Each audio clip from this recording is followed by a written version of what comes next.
Salut tout le monde, c'est Amapi. Aujourd'hui, on se retrouve pour la toute dernière ouverture. Genre, c'est le 24 décembre, littéralement. Joyeux Noël à tous. Enfin, ok, c'est réveillon, mais on va pas se le cacher, on le fait tous le 24 au soir, non? Genre, qui attend le 25? Bref, donc, bon, bah, j'espère que ça va pour vous, que vous aurez des beaux cadeaux ce soir. Ou demain, du coup, ça dépend. Bon, je filme en avance, donc pour moi, on n'est pas du tout le 24, mais bref. Bon, on y est presque, ok, c'est dans 3 jours.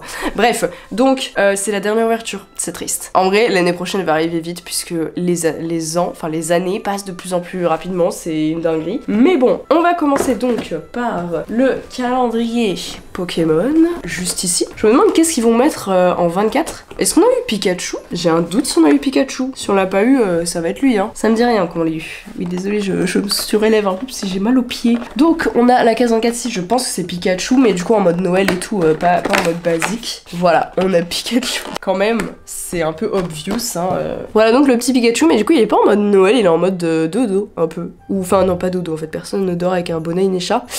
Il est en mode, bah juste il se promène dehors finalement, enfin il a froid quoi. Mais c'est trop mignon, le petit bonnet est énorme. Ça aurait été mignon qu'il le fasse, enfin qu'il fasse des trous pour les oreilles dans le bonnet et que du coup ça lui arrive vraiment devant. Vous voyez ce que je veux dire, je pense. Mais voilà, évidemment Pikachu, bah c'est un must-have hein, dans un calendrier de l'avant Pokémon, genre c'était obligé qu'il allait être dedans. Mais c'est vrai que j'y ai pas trop pensé pendant tout le mois. Et voilà, il est absolument trop mignon, c'est normal, c'est Pikachu. Et en vrai, bah on va pouvoir faire des bilans de tous les calendriers, d'accord? Donc le bilan du calendrier Pokémon, en vrai il est jamais décevant. Je me rappelais pas qu'il y avait si peu de figurines, pour moi il y avait que 6 accessoires en carton, en fait il y en a 8, je sais plus. Mais en tout cas je croyais qu'il y avait 18 figurines, en fait il y en a 16. Oui je crois que ça marche du coup le calcul. Du coup, bah sur le coup ça m'a un peu déçu, mais bon, les figurines sont ultra quali, le calendrier est pas forcément ultra cher, donc ça reste quand même assez abordable je trouve par rapport au nombre de figurines et par rapport à la qualité des figurines, donc ça c'est plutôt cool. Par contre, si on peut émettre une petite critique, c'est bah déjà le nombre de starters, peut-être pas obligé de mettre les 3 starters d'une génération à chaque fois, ou alors juste en mettre une seule, parce que là on a eu 2 séries de 3 starters, donc bah ça fait déjà 6 cases, enfin 6 figurines sur 16, alors qu'on pourrait avoir d'autres Pokémon un peu plus sous-cotés. Et aussi, ils sont pas trop thématisés Noël, vous voyez, genre je crois on a dû avoir 3 figurines qui avaient vraiment des petits accessoires comme ça. On a eu le Bulbizarre aussi qui faisait une attaque en mode Foueliane, et ça c'était hyper stylé. Mais ça serait bien s'il y avait plus de figurines, parce que tu vois, quitte à remettre les 3 starters de la première génération, autant qu'ils aient des détails un peu Noël, je sais pas, voilà, des petits bonnets comme ils ont fait à Pikachu, enfin voilà, des petits détails un peu originaux comme ça. Voilà, de toute façon personne n'entendra ça, mais c'est mon avis, simplement. Voilà, on passe donc au calendrier de Sekai of Kangai, tout simplement ici. Donc la dernière case, je crois que c'était soit un t-shirt, soit des chaussettes. Et moi j'avais dit non pour le t-shirt parce qu'on pouvait choisir, c'était un peu plus cher si on choisissait le t-shirt. Mais moi clairement je voulais des chaussettes et vu la texture, je crois que c'est ça. Enfin, sinon on pouvait avoir un journal ou quelque chose comme ça. Et du coup j'espérais trop avoir les chaussettes. Mais du coup j'ai eu les chaussettes, trop bien, je les voulais trop. C'est des chaussettes immenses. Mais moi j'aime bien les chaussettes longues en vrai, enfin surtout en hiver ça fait plaisir en fait. Franchement elles ont l'air trop quali. J'en ai déjà des chaussettes de cette personne, mais elles étaient pas comme ça, elles étaient un peu plus dures, je sais pas comment expliquer ça. Mais elles sont pas forcément hyper agréables, mais moi je les aime bien parce qu'elles sont jolies. Mais là par contre elles ont l'air grave élastiques et plus douces aussi. Et on a des petites têtes de magret, des petits tournesols aussi. C'est le genre de chaussettes que tu peux porter même si ça dépasse et que t'es en short, tu vois. Je sais pas comment expliquer, mais genre ça fait un style quoi. Mais ouais, c'est trop joli. J'adore, je voulais trop les chaussettes, donc je suis trop contente d'avoir eu les chaussettes. Bon, pour le coup, ce calendrier, bah y a rien à dire, hein. Enfin, je savais que ça allait être bien, je savais à peu près le contenu, enfin j'avais lu ce qu'on pouvait avoir dedans, genre en mode un pins, des chaussettes, des trucs comme ça, mais je savais pas ce qu'il allait avoir dedans exactement, et puis en plus, bah j'ai largement eu le temps d'oublier entre temps, mais je savais de toute façon que j'aimais bien l'artiste et tout, donc il y avait pas de raison d'être déçue, et c'était vraiment le meilleur calendrier, je pense, parmi les 3, mais c'est parce que j'adore l'artiste aussi, donc je savais que ça allait être le meilleur de base, et franchement l'année prochaine je vais essayer de voir si je le reprends, et si j'en trouve aussi d'autres artistes peut-être, enfin à voir, parce que c'est quand même des calendriers qui sont aussi plus chers. Celui-là il était à 60 € pour 13 cases, mais en même temps c'est logique, tout est fait main et tout, enfin je pense que le prix est largement compréhensible. Et j'avais vu aussi des calendriers Booktube par exemple, enfin vraiment axés sur les livres et tout, donc pourquoi pas aussi, ça peut être un truc, mais pareil c'est aussi une somme, donc il faut voir un peu, enfin faut faire des choix quoi, donc on verra bien l'année prochaine. Et on passe donc maintenant au calendrier Pet Shop. Donc bon, là on se doute de ce qui va être dans la case, si vous vous en doutez pas, je vous le dis pas. On va l'ouvrir donc, la case 24 juste ici. Hop là. Est-ce que j'ai à moitié arraché le calendrier? Ouais, la case ne s'est pas vraiment ouverte en fait. Très bien, bon. Hop là, bon, on sait au moins que c'est une figurine puisqu'il en manquait un.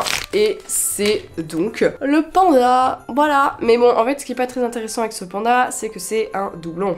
Voilà, c'est le panda, la mascotte, hein, donc en soi, je comprends le move, mais c'est un peu dommage puisque en fait, on l'a eu dans les blind box, je crois. Et j'ai ouvert toutes les blind box sur ma chaîne, d'ailleurs je peux vous mettre la vidéo ici, voilà la petite compilation de toutes les blind box de la vague 2, et il en faisait partie. Donc c'est un pet shop doublon, en fait je l'avais déjà, et quand j'ai acheté les blind box, j'ai pas pensé que j'allais l'avoir dans le calendrier et tout. Déjà je sais même pas si on savait le contenu à ce moment là, et surtout je voulais faire une vidéo complète où il y avait les 18 quoi, enfin voilà, bref. Donc du coup je me suis pas dit que j'allais pas l'acheter juste parce que j'allais l'avoir dans le calendrier. Par contre il a pas de défaut hein, en voyant comme ça, non il est bien, voilà je vous le remontre un petit peu. Mais du coup voilà, pour moi c'est un peu décevant quand même comme case 24 d'avoir un pet shop qu'on a déjà eu dans d'autres séries, enfin je veux dire il n'est pas du tout exclusif au calendrier. Alors même si c'est la mascotte et que du coup, enfin c'est la mascotte de la vague 2 puisque chaque vague a une mascotte, on le voit juste ici, voilà. Et d'ailleurs on dirait que c'est un panda qui est censé être debout, vous voyez, alors que c'est un panda assis. Donc bref, je me fais la réflexion que maintenant. Mais donc voilà, en soi je comprends le bail, mais je pense quand même que la case 24 ça devrait être un pet shop exclusif qu'on n'a pas eu dans d'autres packs, parce que c'est censé être le gros lot, enfin vous voyez la dernière case c'est censé être le meilleur cadeau, et au final c'est pas le meilleur cadeau puisque je l'ai déjà. Donc je vais voir si je le customise ou quoi, je pense que je vais le garder, mais voilà, je vais voir aussi s'il est en meilleur état que celui que j'ai. Bon en règle générale mes G7 sont bien, donc je pense que l'autre n'avait pas de gros soucis. En vrai j'aime bien la nouvelle base, enfin la nouvelle forme je veux dire, le nouveau moule, on va y arriver. C'est vrai que le corps est plus gros, ça se voit comme ça, mais en vrai je trouve ça a un petit côté mignon. Voilà, ça me dérange pas du tout le nouveau moule du panda. Mais bon bref, si on devait faire un bilan du calendrier pet shop, dans l'ensemble c'est cool, enfin c'est même super cool parce qu'on a quand même 8 pet shops, ça c'est énorme. Parce que voilà, comme j'ai dit plusieurs fois, Hasbro quand ils faisaient des calendriers de l'avant c'était 3 pet shops, hein, c'était toujours 3 pet shops, tout reste c'était des accessoires et c'est toujours un accessoire, genre même des petits trucs et tout. Donc voilà, c'est jamais une dinguerie en vrai les calendriers pet shop, mais là quand même 8 pet shops, c'est super cool. Je sais que des gens ont eu des problèmes de qualité, moi j'en ai pas vraiment eu en tout cas dans mon calendrier, j'ai eu de la chance, je pense, j'ai pas eu de problème, toutes les figurines sont bien et tout. Enfin après voilà, il y en a qui ressemblent pas forcément aux artworks sur les boîtes, genre elle on aurait pu se dire qu'elle serait moins flashy par exemple, mais franchement je l'aime trop, je trouve qu'elle est super originale. Et puis ouais celle-là, elle ressemblait pas forcément à celle sur la boîte non plus, mais franchement c'est ma préférée, je pense que vous l'avez compris, mais elle a des couleurs incroyables et je m'y attendais pas du tout. Et dans l'ensemble les pet shops du calendrier sont super jolis, juste avoir deux doublons qui viennent du coup d'autres packs, ça je trouve ça un peu dommage. Je sais que ça se fait dans d'autres calendriers, genre d'autres marques le font, comme les Durables par exemple, il y a même 0 exclusif je crois, hein. C'est juste ils prennent des figurines de différentes séries et ils les mettent dans un calendrier. Les mini brands, je sais pas si c'est tout exclusif et tout, franchement il y a beaucoup de marques qui font pas du tout d'exclusivité, ou alors juste quelques figurines, et là en soi il y a juste eu 2 figurines en doublon, donc je comprends le move, mais surtout pour le prix, parce qu'en vrai 29,99, surtout quand on voit les prix qu'on a en France sur les pet shops, c'est pas cher pour 8 figurines, parce que si on se dit qu'une blind box en moyenne c'est genre 7 €, voire plus ou moins en fonction des magasins, 7 x 8, je sais pas les gars, on va faire le calcul, moi je me souviens pas de mes tables de multiplication, ça fait 56 €, voilà, donc en vrai on aurait dû payer ça, vous voyez, donc 30 balles, ça va, je trouve, c'est pas mal, pour les 8 figurines plus tous les accessoires. C'est vrai qu'on a manqué de gros accessoires, comme des luges par exemple, ou même des cadeaux. Est-ce qu'on a eu un cadeau? Le truc c'est que j'ai une mauvaise mémoire, en même temps ça me dit rien et je le vois pas sur la boîte, donc on va dire qu'il y en avait pas, peut-être il y en avait du coup, je sais pas, mais on a peut-être manqué de trucs qui faisaient un peu plus Noël. Après voilà, il y avait des accessoires thématisés quand même, hein, ça c'est pas le souci, il y avait pas mal de vêtements, ça c'est super cool, mais voilà, on aurait pu avoir des petits cadeaux, vous voyez, comme ceux-là, des cadeaux comme ça, ou même d'autres, dans d'anciens calendriers par exemple, on avait eu des cadeaux même en carton comme ça, donc c'est Pet Shop hein, ça, voilà, et bon, on dirait pas que c'est hyper quali comme ça, mais ça fait toujours plaisir en vrai, parce que pour le coup c'est très thématisé, donc pourquoi pas, voilà. Mais sinon dans l'ensemble je suis plutôt contente du calendrier, à part voilà pour les figurines doublon. Ça, Hasbro l'avait jamais fait, mais en même temps, ils avaient jamais fait 8 figurines. Donc voilà.